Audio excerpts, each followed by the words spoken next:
Bonjour, bienvenue dans la série sur la physique des particules.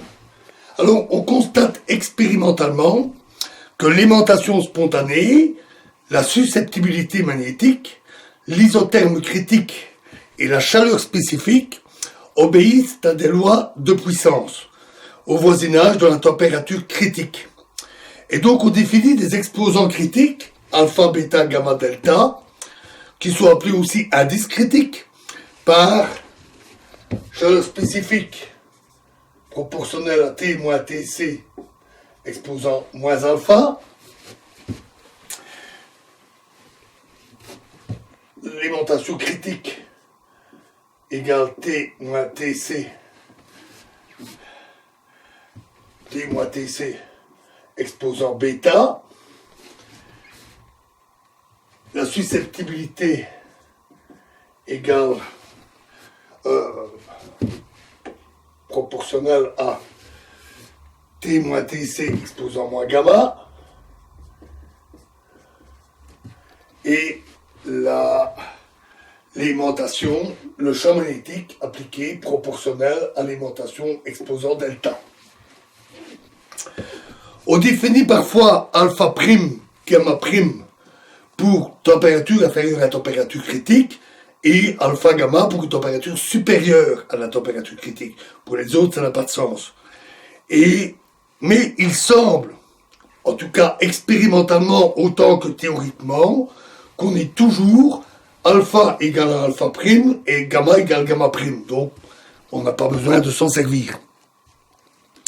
L'approximation du champ moyen prédit que alpha est égal à 0, c'est-à-dire qu'on a une discontinuité de la chaleur spécifique, bêta égale 1,5, gamma égale 1 et delta égale 3. Voyons de plus près cette approximation. Dans l'approximation du champ moyen, on néglige toutes les fluctuations des spins. C'est logique, puisque dans cette approximation, on remplace tous les spins par leur valeur moyenne. À ce stade, ce type d'approximation est incontrôlable. On ne sait pas ce que ça vaut. Et on peut simplement l'évaluer en comparant au résultat exact du modèle pour D égale 1 et 2 ou numériquement avec D égale 3. Pour D égale 1, cette approximation est carrément catastrophique puisqu'elle prédit une transition de phase, alors qu'on a vu qu'à une dimension, il n'y en a pas. D'ailleurs, notons que les exposants critiques dans l'approximation du champ moyen ne dépendent pas de la dimension, seulement du nombre de voisins. Mais ça ne modifie pas les exposants critiques, simplement les coefficients de proportionnalité.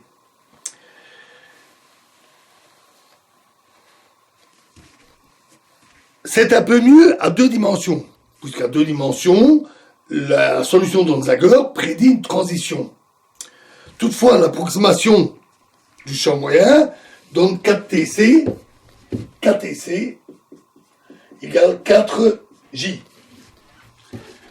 Alors que la solution d'Onsager donne 4Tc égale 2,27J. De façon générale, l'approximation du champ moyen tend à favoriser l'apparition de la transition, puisqu'elle prédit une transition pour D égale 1 alors qu'il n'y en a pas, et elle prédit une température critique plus grande à D égale 2. C'est un peu logique puisque les fluctuations thermiques, que nous négligeons dans cette approximation, donc les fluctuations thermiques des spins, s'opposent à l'apparition d'une transition.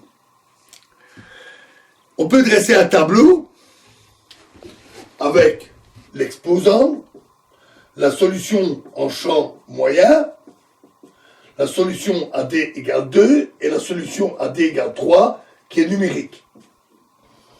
Pour alpha, bêta, gamma, delta. Donc en champ moyen, on a 0, 1,5, 1 et 3. À deux dimensions, en fait, alpha il n'y a pas de discontinuité, ça varie en Ln. Enfin, si, il y a une discontinuité, mais pas du même genre, c'est une discontinuité logarithmique, Ln de t moins tc. Donc c'est pas un exposant en puissance, 0,125, 1,75 et 15,04 plus ou moins 0,07. En fait, la solution d'Onzager ne permet pas de calculer delta. Là aussi, c'est un résultat numérique. Et à d égale 3, les résultats numériques donnent 0,01 plus ou moins 0,01. Donc là, c'est compatible. 0,312 plus ou moins 0,08, donc un peu différent d'un demi. 1,250 plus ou moins 0,02 et 5,0 plus ou moins 0,05. On constate que l'approximation est d'autant meilleure que la dimension est grande. Intuitivement, on se dit, quand le nombre de voisins augmente, les fluctuations moyennes, c'est meilleur parce qu'il y a une interaction avec plus de spin, et donc, bon an, mal an, les différentes fluctuations ont tendance à s'amortir et à donner une moyenne. Et les négligés est donc moins grave.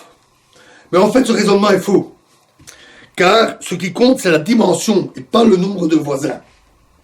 On verra cela de manière précise plus tard. Mais déjà ici, je l'ai dit, la solution de champ moyen, le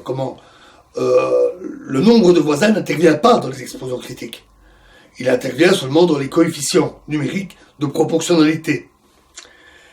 Et on peut aussi vérifier que pour d supérieur ou égal à 4 dimensions, numériquement, on peut vérifier que l'approximation au champ moyen devient même exacte. Pas approchée, vraiment exacte. Donc, de toute évidence, et là, le nombre de voisins, il ne devient pas colossal. Il passe à 8 pour un réseau cubique, hypercubique, et ça ne justifie pas la disparition totale des fluctuations. Donc, de toute évidence, c'est la dimension qui joue. Mais on verra ça plus tard en détail. L'approximation devient également exacte en présence d'interactions à longue portée. Parce que s'il y a des interactions à longue portée, chaque spin interagit avec tous les autres. Et donc forcément, sur des milliers, des millions, des milliards de spins, c'est la moyenne qui intervient, avec une précision presque illimitée. Et donc, l'approximation devient tout à fait correcte. C'est pour ça aussi d'ailleurs qu'elle est tellement utilisée. Les interactions longue portée sont tout de même assez fréquentes en physique, comme l'électromagnétisme. Et donc, cette approximation est souvent très utile, voire exacte. Alors, revenons aux fonctions de corrélation. On a introduit la fonction de corrélation de deux spins. Cette fonction est si importante, et sera extrêmement importante dans la suite, qu'on va maintenant introduire un certain nombre de définitions et de propriétés qui seront très utiles. Alors, on a défini la fonction de corrélation GIJ comme la moyenne SI-SJ. En fait, ça, ce n'est vraiment satisfaisant que si la température est supérieure à la température critique, c'est-à-dire quand la moyenne SI égale 0. Pourquoi? Parce que quand les spins sont totalement décorrélés, on s'attend à ce que la corrélation soit nulle. Or, si c'est totalement décorrélé, c'est égal à SI, SJ, les moyennes séparées, c'est-à-dire sous la température critique, égale M carré. Et donc, il est tout à fait naturel de définir de manière plus générale GIJ égale SI, SJ, moins moyenne de SI, moyenne de SJ. Fonction de corrélation à deux spins. Si on suppose une décroissance exponentielle, c'est-à-dire que GIJ se comporte comme exponentielle de moins RIJ sur qui, la longueur de corrélation, alors on peut trouver qualitativement la forme de la fonction de corrélation au-dessus de la température critique. Elle varie de 1